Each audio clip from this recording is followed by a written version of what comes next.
Well, hi, folks, and welcome to another edition of the Bill Crane Report. As usual, I have my good friend Dwayne Weiss by my side, and we are going to give you all the news you need to know about in our opinions. And some you don't need to know That's about. right. But you're going to get it anyway. You're going to have to listen That's to right. us. So, Dwayne, Yep. I know you have an expense item you want to talk about. Oh, yeah. So yesterday, to lead into that, I went for a blood test down to Norwood, down to my doctor's office. And on the way back, I said to myself, now Susie's not going to cook me lunch. She's going to be sleeping because she's not feeling well. I'll stop and get a bag of donuts. I'll get a half a dozen donuts. Oh, boy, I love donuts. Yep. How much do you love them? I know, sticker shock. 'Cause I hadn't bought donuts for 2 or 3 years, probably. Yeah. 6 donuts, $12.86. I had sticker shock. I put a dozen donuts one time, and I thought, oh, my God. And they've gone up since then. Yeah. Yeah. And to add injury to insult, or insult to injury, Doesn't- whichever same thing. way that works, the little lady gave me a screen. And on the screen was gratuity, 10%, 15%, 20%, 25%. For buying a half a dozen donuts? Yeah. Now, she's a very pleasant young lady, and she's very sweet. And I hit the 10%. I didn't feel like telling her what I really thought. She had been some hairy-knuckled big dope. I would have told him to take it and stuff it, but... As far as it goes with tipping, I don't mind a restaurant tip. Right. I think because they're working for tips, and they're performing a service. But to me, to go to and buy a half a dozen donuts at Dunkin' Donuts, or to go to Kohl's and buy a T-shirt, that's like having to tip the girl that checked you out at the T-shirt because you picked up a T-shirt and bought the damn thing. It's crazy. It's just an add-on expense. I do not like Subway. I don't either. Well, God no. That's one of the last places I'd go to get a sub sandwich. Well, there's one member of my family that likes it. So, she produced a coupon. Oh, look what's in the paper today. Yeah, they always are. Yeah, the $6.95 supersize for $5.25 or something. We ought to go to Subway for lunch. So we did.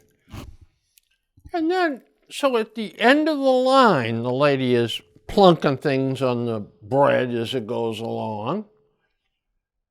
I get the bill. And they add the gratuity. Now, are we going to tip every single person that helps us? It looks like it. This is ridiculous. It's an easy source of revenue. Yeah. Now, I question sometimes when you get a non-service thing, the donuts, for example, all they did was pick up the donuts and hand them to me. How much of that tip is going to the person and how much is going to the company? Because they're a salaried person. They're not working there as a tip person. That's right. A tip person today gets what? I forgot. Oh, it's quite low. It's A couple of bucks an hour. Yeah, $6.27 or some obscenely low thing. With the idea, well, you're going to make up a difference, That's right. a lot of Yeah. a difference in tips. But when you take that out of there, and you take an hourly person that's paid an hourly rate of, I don't know what it is, $14, $15 here in this state. Isn't it? $15 an hour. That tip is added on to that. Now, the owner or the proprietor can say, well, we're going to split. They don't tell you, but you don't know on the back. Are they don't have to give that to the. That's right. There's no law that says they can't screw out the person that's working for tips. That is set. They got to pass that off. But they do have a way around that too. I found out they have things like a a breakage Oh. or a uniform allowance because, you know, they give them a kerchief or something. They got ways of getting T-shirts. around it, yeah. Ah, man. Well, you have an outrage too, don't you? Yeah. Cost of medicines today. I had a little follow-up eye surgery, and the nurse said when I guess she was a nurse, but she said, I'm going to write you a prescription. She must have been a LP, Nurse practitioner. Nurse practitioner. She says, I'm going to write you a prescription for some eye drops. She says, I want you to take them 3 times a day for 10 days, at least 10 days. So I went, got them, and I asked the doctor, I said, how long is it? When I went to see for the surgery, he says, all right, I'm going to give you the same thing, And I said, well, how long? He said, well, just take them till they're gone. So this is what it was. In it was 5 milliliters of medicine. Now I know it's not the fact of how big a jar it is or anything else. But I went to CVS. She gives me this little box. $146.90. $146. Well, insurance wouldn't cover it. Oh, the insurance wouldn't cover it. Nope, it will not cover it because I don't know what it is. It's off the schedule now. So I used something called GoodRx that you see. Yeah. And they gave it, knocked it down to $91 with them. So I saved $50 on it. But I'm looking at the $146 for this. So yesterday, I said, just for the hell of it, I said, I wonder how much this stuff really costs. Do you know that an ounce of this at that rate would cost you $863? Now, Well, if you want a quart, it's $29,800. Now I'm thinking $863, that's about half the price of gold today. So this is about half the price of gold. wow. You know, I don't understand how they can get that kind of money out of these kind of things, but they do. When I was hospitalized with the blood clots the second time, and my heart was blocked. Mm-hmm. One of the chambers was blocked like 95%. Mm. It was touch and go. They fired me up with liquid dynamite Mm-hmm. and intravenous. And in a day or so, they pulled a lot of those clots out, dissolved them. But it was $545 a treatment, a bag. Oh, yeah. Yeah, and it was dripping. And when they had to change it, that was another $545. I had an expensive one right after I had a stent put in. It was anti-rejection. Mm-hmm. And I take that, but the insurance was covering that 100%. So I just saw on the slip how much it was. Yeah. It would have been a catastrophe to try to buy that every month. I was hospitalized, and the bill was way up there. I was in intensive care for 5 or 6 days. It didn't cost me a penny. Insurance covered everything. Well, that's good. Yeah. Anywho, well, all right. So, start us off with something you want to chat about. Oh, let's see. Stewart Healthcare. Okay. Yep.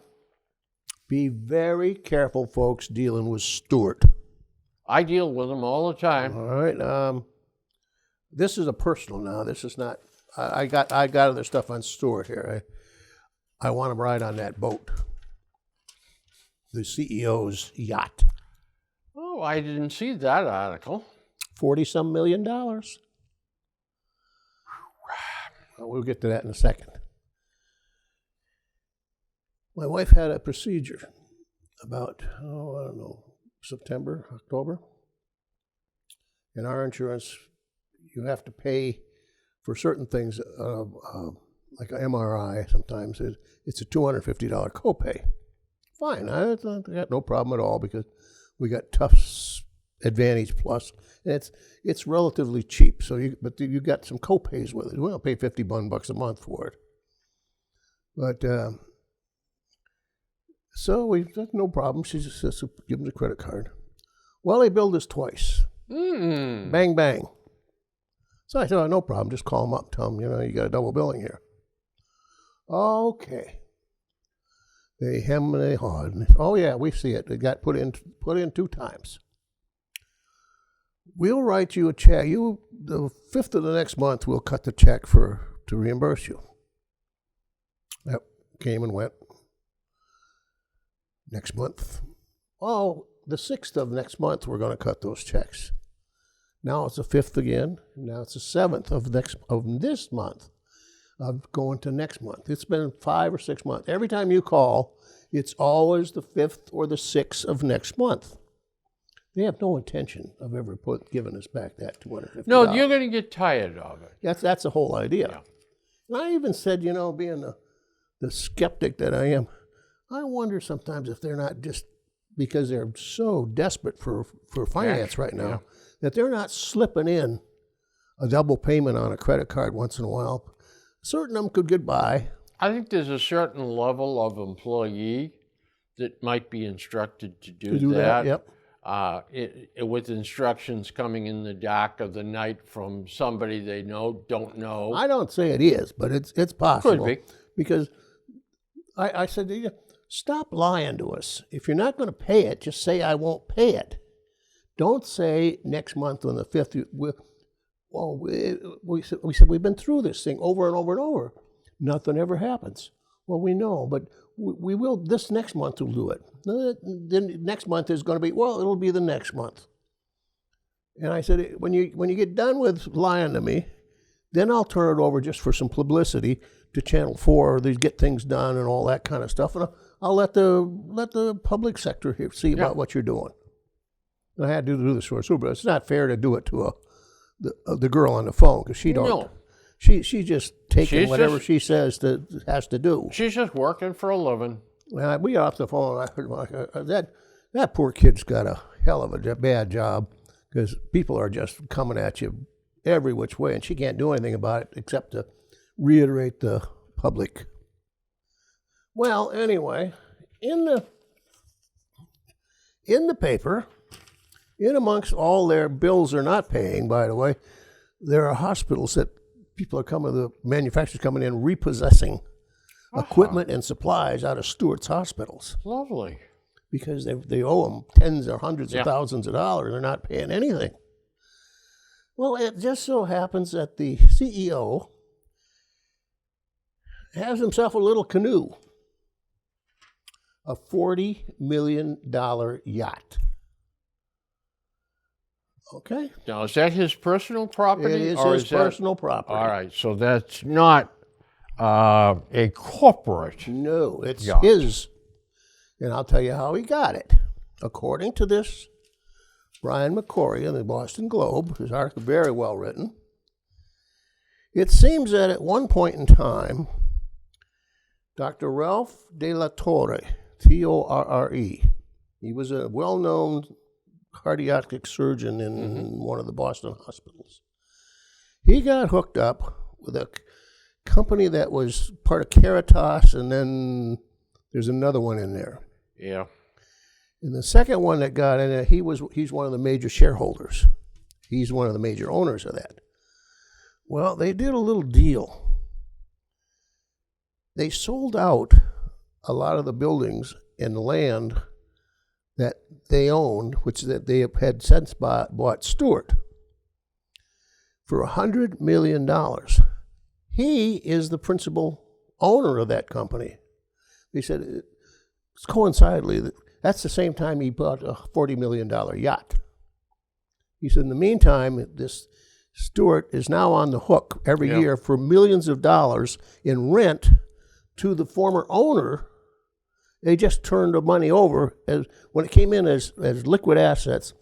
It was his, or most of it was his. Now, every year, Stewart has to pay millions of dollars in rental to their own company. Yeah. So, well, this boat was just, The cash flow of Stewart, it's mind-boggling. oh, It is.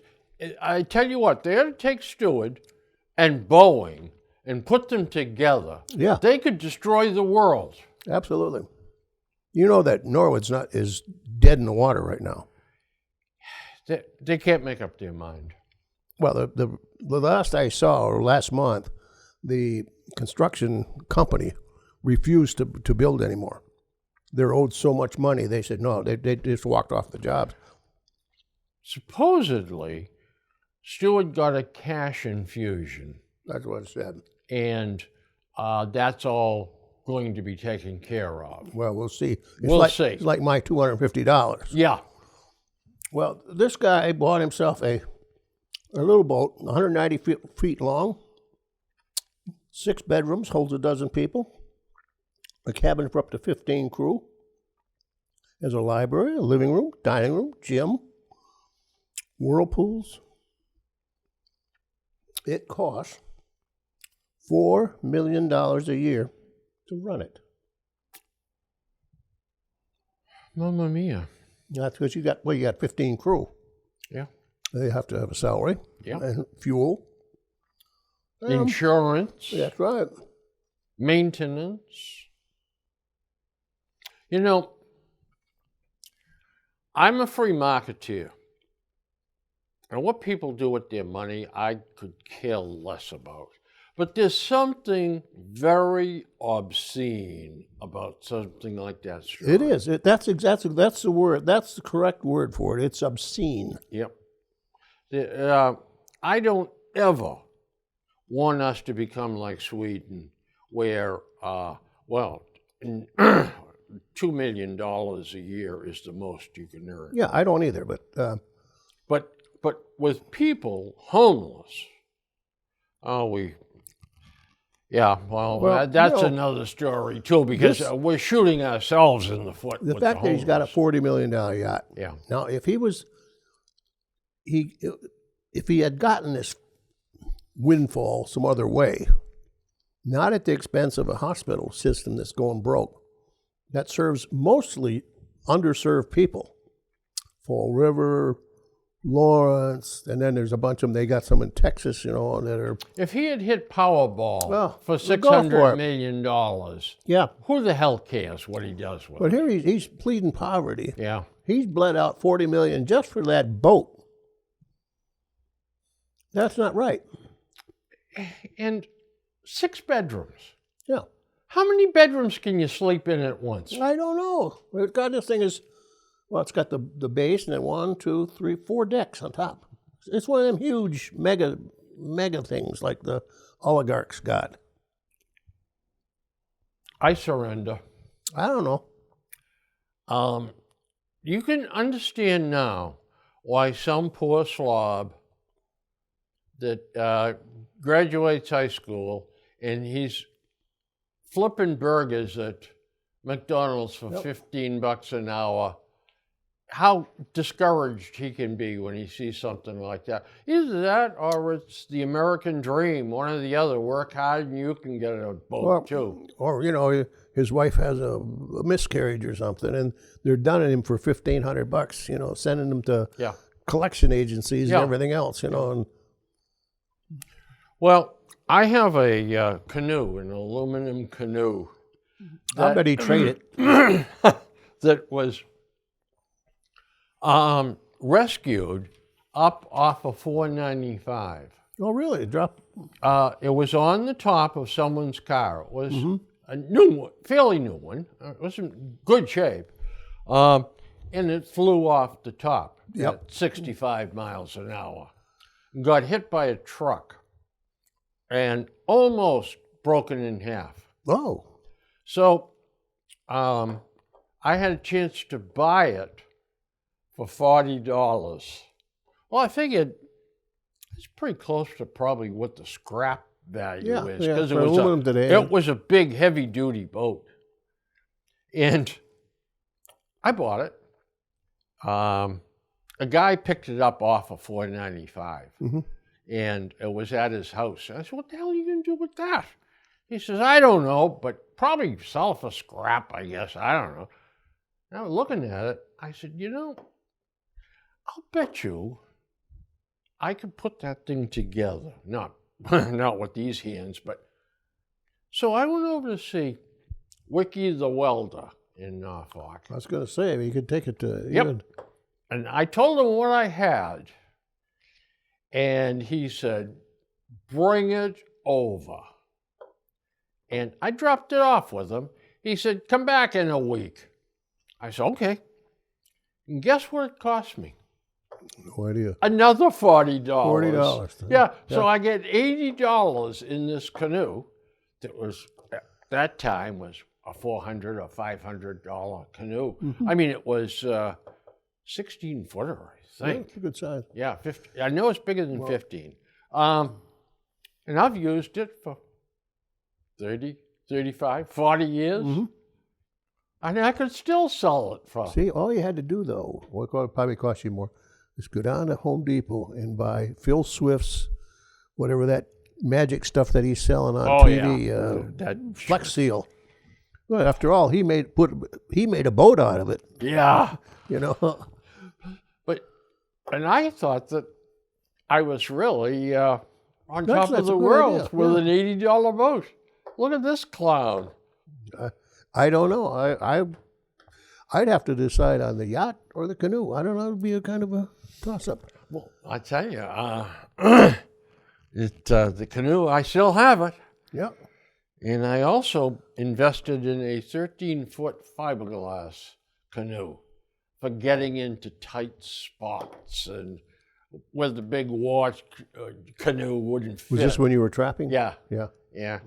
And it was easier. One man, I said that canoe was a two-man deal, dragging that through the woods into the swamps. Oh, I'll bet. The little, I could pick up the 13-footer with one hand. But anyhow, yeah. Well, speaking of that, here's, one of the most maligned people that we've had in the news has been Tom Yawkey, that used to own the Boston Red Sox. And Tom Yawkey, there is no record of him ever saying a racist remark. That's right. But he got rode over, stepped on, maligned. I mean, it was. Yep. Now they're writing him off of history like he didn't exist. So when this guy John Henry took over the Red Sox, he took every single anything that was connected with Yawkey and got rid of it. Just like the Kremlin used to do, or does today yet. That's right.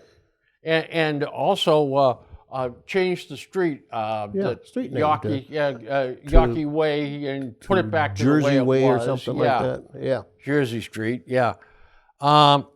So it's interesting because Tom Yawkey, very quietly, used to be very, very charitable with his money. Oh, yeah. The Yawkey Foundation has millions and millions of dollars into. Last time I checked, the Yawkey Foundation had distributed over $200 million. I believe that's correct. They didn't want to talk about that when I called the Yawkey Foundation. But they have very quietly taken care of an orphanage in South Carolina. Oh, yeah. They do took a lot care of that for all kinds of stuff. Years. And not one word. So they banished his name from Fenway Park. Yep. But the Yawkey Foundation continues. And one of the biggest beneficiaries has been the Pine Street Inn. Yep. They recently replaced all the windows in the Pine Street Inn. And these are old windows, custom-built windows, crazy sizes from a century ago. Sure. And they replaced every one of them. Cost, I forget, I shouldn't say, but it was well over $1 million to replace the windows. I believe it was close to $2 million, because the Pine Street Inn is not just a building. There's other buildings here with it. It's kind of like add-ons. So they have just donated $15 million to the Pine Street Inn. That's amazing what they do. Yep. And they do it quietly. Not only that, their donation stream is drying up because of this. Yes. Because nobody knows them anymore. Huh? What's interesting to me is maybe John Henry is donating to different causes, and he's doing it quietly. But I haven't read one word of anything the Boston Red Sox or John Henry has done of this nature. John Henry stated, and it's not a quote, I remember reading it, that when they were changing the name, he said, we've got to get rid of any association of Yawkey and the Red Sox, because he acted in a racist manner. Well, if you're getting rid of everything, Mr. Henry, how about you get rid of the name Red Sox? That was the team that was acting in a racist manner. How about you change the name to, I don't know, the Boston Lobster? Oh, you can't use lobster. Somebody already got that. The Boston Steamers or Quahogs or something. Yeah. Quahogs would be a nice name. There you go. Oh, no, he ain't going to do that. He just wants the Yawkey part out of it. Yeah. That Red Sox name is worth millions of dollars. I mean, think of the gear that's sold. Oh, my God, yeah. Any of those names are... And he's just bleeding the team. Yep. God almighty. And he's telling the people that, oh, my God, it's for... We're getting rid of the high-end players and stuff, but it's for your benefit. Yeah. Oh, yeah. Oh, yeah, Yeah, because fan, we're that's for you. rebuilding the farm system. Yeah, you'll enjoy being in the cellar for the next 2 or 3 or 4 years. Yeah. And not only that, but what they're doing, I mean, John Henry will not speak to the media. No. Tom Warner, when he speaks, misspeaks. Mm-hmm. And Sam Kennedy, who's the president, is incoherent. Yeah, he doesn't know him. 3 dumbbells. Yeah. But And that's the face of the Boston Red Sox. Yep. If the fans out there are tired of being in the cellar, do you think you're doing yourself a favor when you run out and buy a ticket, particularly a season ticket? You're not. If you had a company that was putting out a faulty product, an overpriced faulty product, by the way, because the Red Sox prices are either the top or the second highest in the league. Yep. An overpriced product that's defective, but yet you sold everything that you could produce. There's no reason to change it. There's no Not at reason to all. put any money into it and to fix it up. No. Why? Because you're going to sell it anyway. That's what you got with the Red Sox. People buy the tickets whether they're winning or losing. They don't seem to care. It's a night out. Yeah, and you're doing that, you're perpetuating the mediocrity with Henry there. Yep. He's a money man, pure and simple. He is. I don't care who. I'll make a deal with the devil if I have to. Yep. He's a money man. As long as he's making money on that, he's going to minimum investment to make a maximum return. They were talking about him, and they said he can do multiplication tables in his head I'm not almost surprised. instantly. Yeah. I mean, $474,655 divided by 91, and he'll spit the answer right out for you. I mean, he's more machine than he is human. Somebody called him the zombie the other day. That fits, let me Because tell there's you. So no emotion whatsoever. It's just, Boy, I'll tell you, there's some things in here that I put in here at the last minute that I want to talk to, but Charlie Munger passed away. Yeah, I saw that.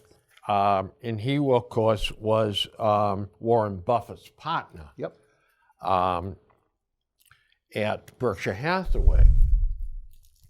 And this is an extract of Charlie Munger's best advice in words. And I just got the headlines here. Live within your means. Now, this guy, Charlie Munger, is a billionaire, okay, folks? Yeah, multi-billionaire. Multi-billionaire. Live within your means. Learn how to invest. I learned how to invest when I was 14. A marvelous school teacher in Walpole, Eva Thayer, was in her 60s. She'd been there for 100 years. She taught my mother in school, and she taught us about the stock market. And she taught us about checkbooks and savings accounts and how interest builds over the years. It was the best thing that ever happened to me. And keep it simple and be patient. The big money is not in the buying or selling, Mr. Munger said, but in the waiting. Mm-hmm. Buy it and hang on to it. Yep, exactly.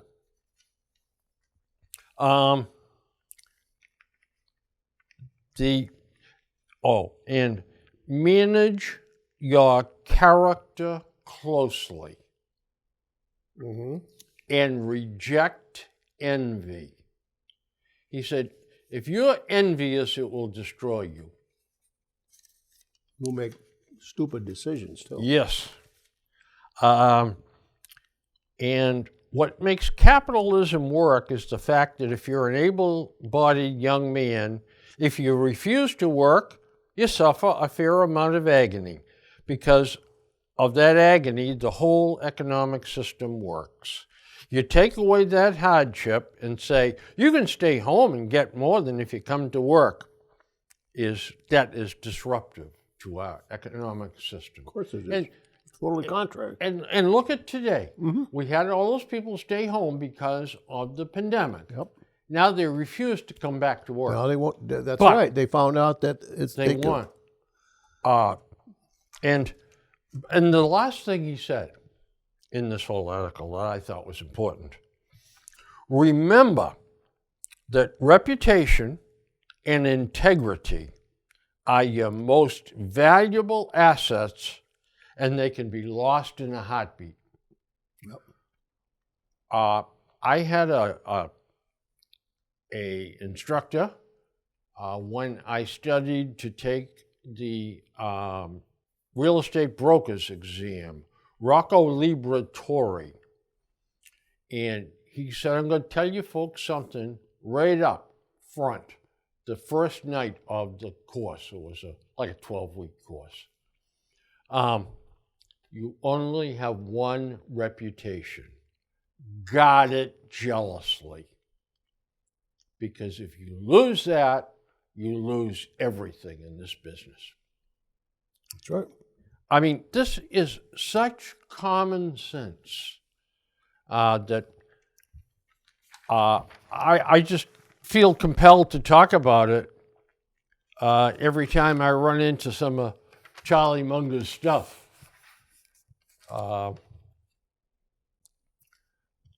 What do you got? You got something Well, good? yeah, I have a confession to make.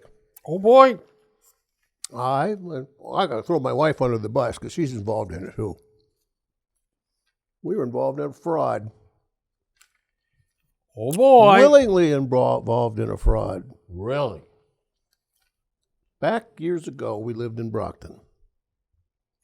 And I'm sure you've seen everything that moved. Now, our illustrious state police are wading in crap again. They just can't seem to get away from scandal. You know, I don't want to interrupt your soliloquy here. Go ahead. But they do this. They rule by terror. Absolutely.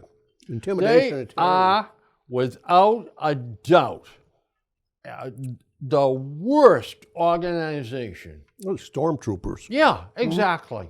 Exactly. And I'll never forget, I was in a car one day with a very mild-mannered salesman that was taking me to lunch, and the guy that I worked with. Those two were sitting in front. I was sitting behind the driver. Dick Schmettinghoff was his name. And woo, woo, woo, woo, woo, state police cruiser came up. Well, we figured he was on his way to a call. Dick, I looked at the speedometer. Now, I'm not off to one side. I'm looking at it head on. 47 miles an hour. Cop pulls Schmettinghoff over. Now, I think, if the truth be known, it was because he had Rhode Island license plates.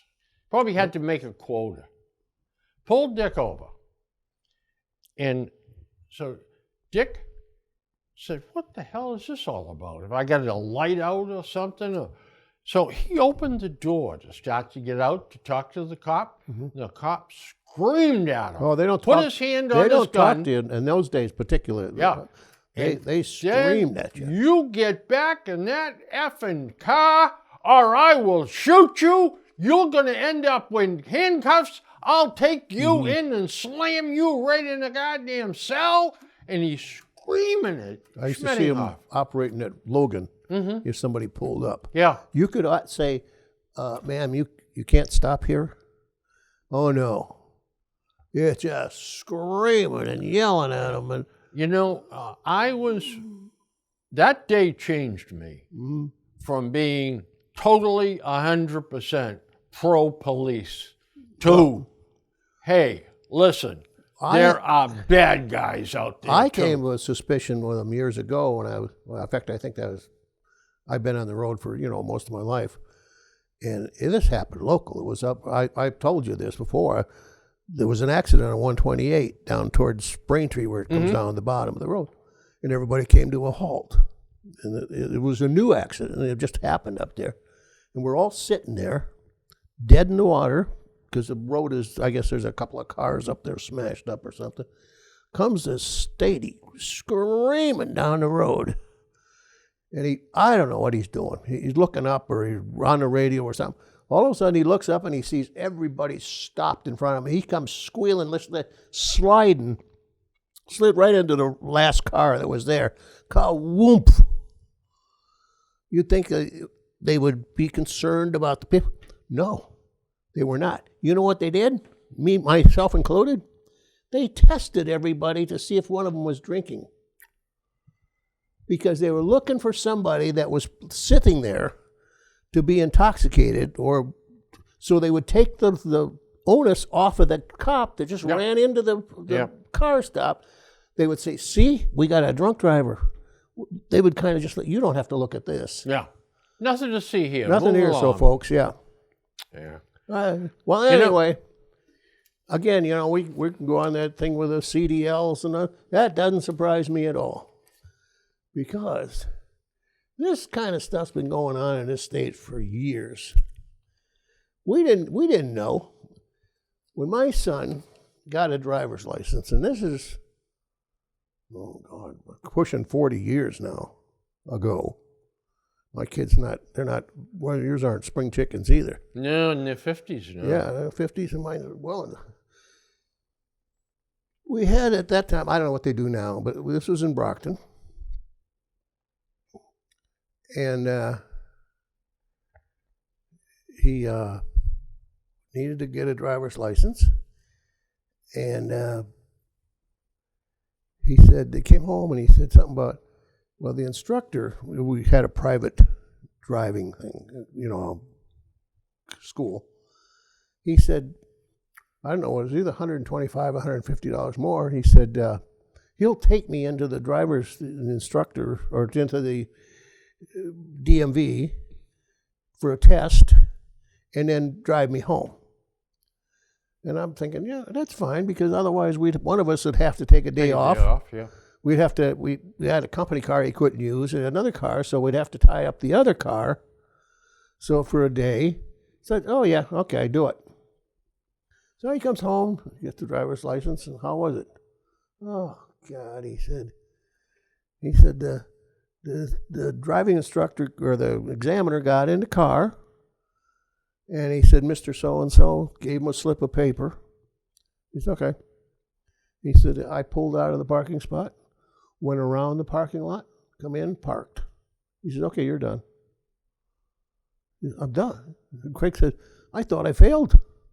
He says, no. He says, you're all set. The same thing has been happening now. People found out if they pay a fee, sometimes they are not even showing up for the license exam. If they are, they're just driving around the parking lot and it's all over. So that is still going on at the Brockton DMV today. You know, when I was 17, 16, whatever it was, I went and got a driver's license.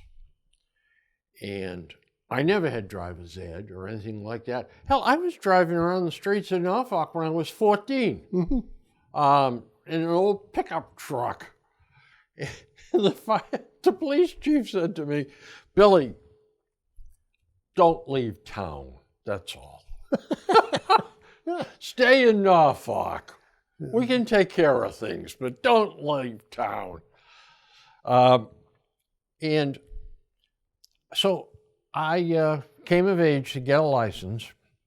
My dad took me, and in a 53 package with a standard shift. You had to get it on a standard shift. You could get it on an automatic transmission, but your license would say Oh, really? automatic transmission Okay, we didn't only. have that. We didn't. Yeah. Well, there was no. Well, yeah, I guess there was. But I a was gonna say, standard shift, you could drive either I or. would have got a license by 59, something like that. Yeah. There was still there was a lot of automatics then. Yeah. Well, so anyway, I got there. Now, I never had driver's education. Oh, I didn't. Nothing. We didn't have it. Nothing. Yeah. So we went, and the guy came out, the registry guy or state cop or whatever it was, and got in the back seat, and he introduced himself to my father, and so you live in Walpole? Yeah. Mr. Crane, yeah. What do you do for a living? So I'm a plumber. Oh, really? You know what? I got a problem. Let me tell you about the problem. And then he turns to me and says, drive around. Mm-hmm. So I go down the street, driving along, doom. He says, make a 3-point turn. So I did. Okay, go back to the parking lot. And he pulls out a pink slip and starts writing on it. And I said, oh, crap. I'm not getting my license? He says, okay, here you go. You'll get your official license in the mail. There's your temporary. Mm-hmm. And he's all the time talking to my dad. Yeah. Like I wasn't even there. Mm-hmm. And by the way, at that time, they didn't ask you, they didn't give you a written test ahead of time. Okay, they didn't. Oh, Nothing. You didn't get a permit for it. What they did was, he said to me, something about the fundamental rule of the road, which is make the speed the same, what is required, don't go faster than the road conditions and the weather and stuff will allow. Mm-hmm. Then he asked me something else that was so stupid. I mean, that was it, 2 questions. That was my test. But yet, I talked to other kids that were getting their license. And if you were nervous or if you stammered or something like that, man, he'd have 15 to 20 questions for you. Yeah. But No, he was more interested in talking to my dad about how to do something in his cellar. Yeah. Well, it was different. It was different for me. Yeah. We were a rural area. And you were driving farm equipment around. From the when time you I were could a reach the kid. pedals. Yeah. Somebody had to do it. Yeah. Because they didn't want an able-bodied man sitting there driving a 2.5-ton truck when some kid could be doing it. Exactly. You know, driving down here as they're filling the thing up. So you get stuck with that. I didn't think it was stuck. I thought it was great. Yeah. I mean, I started off when I was 14 driving the pickup truck to the dump and dumping the stuff over the side back in the days when we had the dump, and then driving back home again. I remember the Ford tractor was my favorite because Yeah. it was littler. And I could stand on that clutch and get it. When it got up to that, we had an M too. In those days, that was a big tractor, International M. That had the clutches went like this. And my little legs just couldn't get down there to get that damn thing. And then we had an Oliver. That was even bigger. Oh, my God. I had to wait a year or two before I got on that thing. I learned to drive on a 42 Dodge pickup truck. Yep. 4-speed transmission on the floor, and you had to double clutch it. Oh, geez, yeah. Yeah. I mean, that was nothing. That's what I learned on, you know? Yep. And now you read stories about, well, this guy broke into the car and he was going to steal it, but he didn't know how to drive a standing shift. I saw it. He jumped in the car and couldn't move it. But you know, kids today, they have no idea about a... None. No. None. No, And my kids are son, not getting their license either. he did because he was big into 4 speeds and stuff. That's the car. First 3-4 cars he always bought them with a stick, you know, a 4-speed transmission or a 6-speed. I said, "What do you buy that for?" Because I said, "What a pain in the ass to be shipped." Well, some of them he said, "Well, you can't buy a Z car with that Nissan Z or that." He says, "You can't put an automatic in something like that." He says, "It's stupid." I said, "Well, it's stupid to have to shift 5-6 times each time." I think buying a Z car is stupid. You ain't kidding, that was stupid. He didn't think so. No, I never had a hot rod. I never drove like a maniac. And, you know, we used to have guys that had hot rods and they used to fly around town. I had a hot never rod. had that. I had a 58 Ford Police Interceptor. It had been, oh crap, in those days, it had well over 100,000 police miles on it. And it had the side that was white, where the door was all painted over with the police stuff on it. It rattled and it shook. Oh my God, that thing was a bucket of bolts. Ran it till it stopped. And my father said, "Don't fix that thing." He said, "Just take it over to Harry's Salvage there." He says, "He'll give you $20 for it." Let it die. Oh, speaking of that, the nation's first nitrogen gas execution. Oh, I saw took that place. too. And they had, and then this goes subsets. They had a mask check. Then they had final words from him. Then they got a green light, and that execution could go forward. And there was thrashing and gasping breaths. And it took, the execution began at 7:56 and had seizures and spasm-like movements at 7:58. And then at 8:08, his breathing stopped. Now, let me tell you something. That does not sound like a very nice way to die. No, but And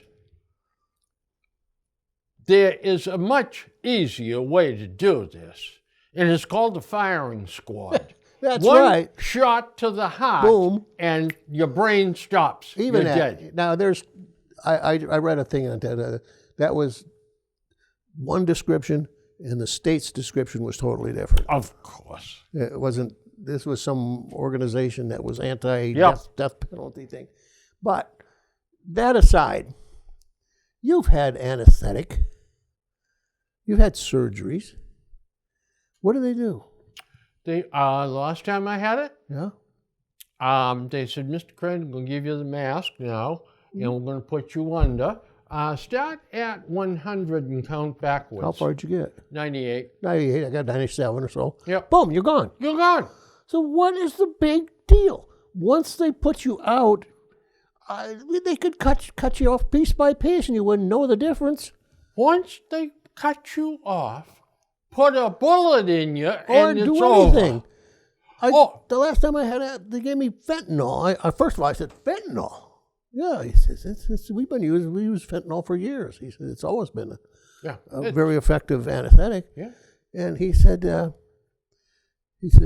something, asked me some question. No, he didn't even get I couldn't even respond. The next thing, I'm waking up. I just had the best sleep I ever had. Yeah. And I thought, if you're going to execute somebody, give them whatever they give them a surgery. So And then kill 'em. Put them under so let's say it takes 5 seconds. Yeah.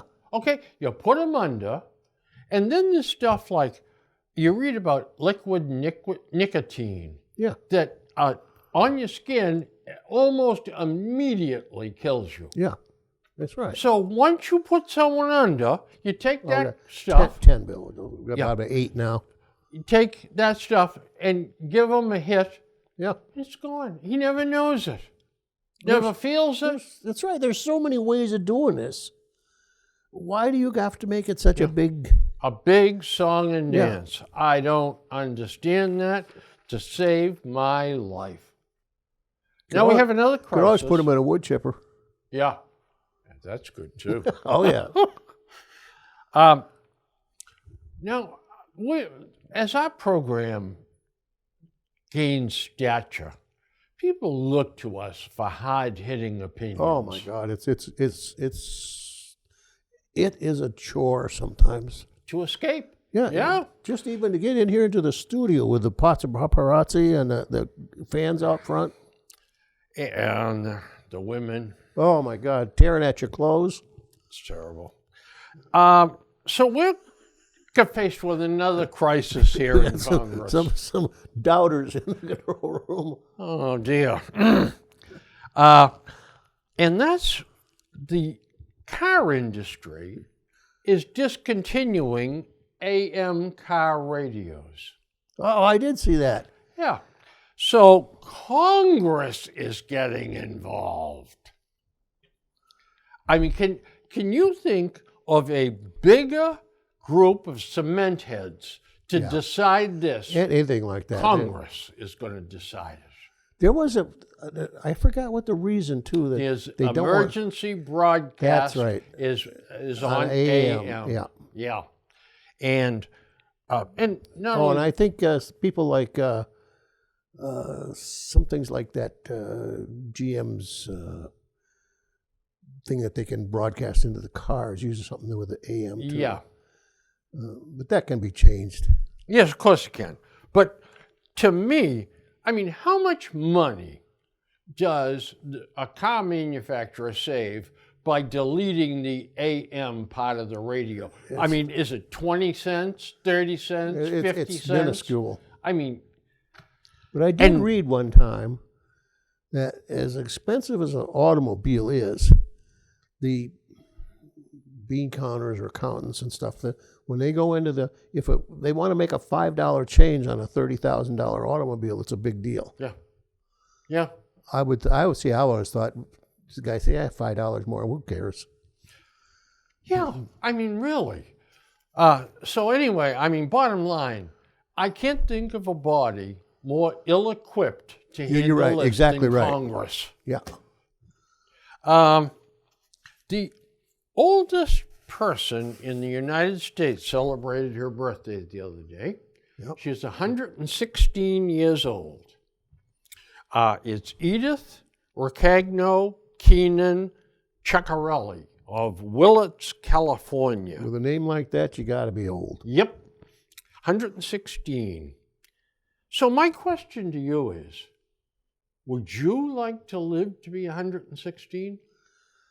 I know this is a cop-out, but it depends. On If I'm miserable, no. If I'm having a good time, of course.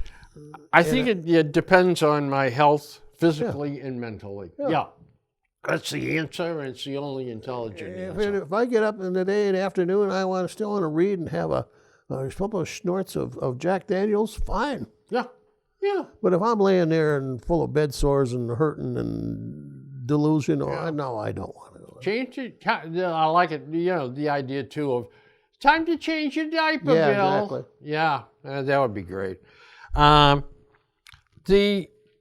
say she complains about it now.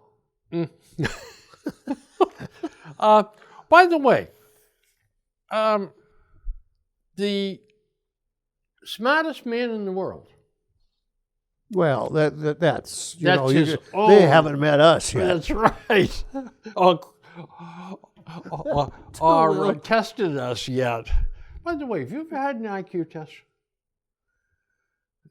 No, I don't think so. I don't know. The military did stuff with it. I had 3. Okay. And all 3 were different. Yeah. 2, Bill. Okay. Unless it was a peace sign, I'm not sure. We'll just end up with this one. All right. Elon Musk Yep. visited Auschwitz. Oh, yes, I did see that too. And it was incredibly moving and deeply sad and tragic that humans can do this to other humans.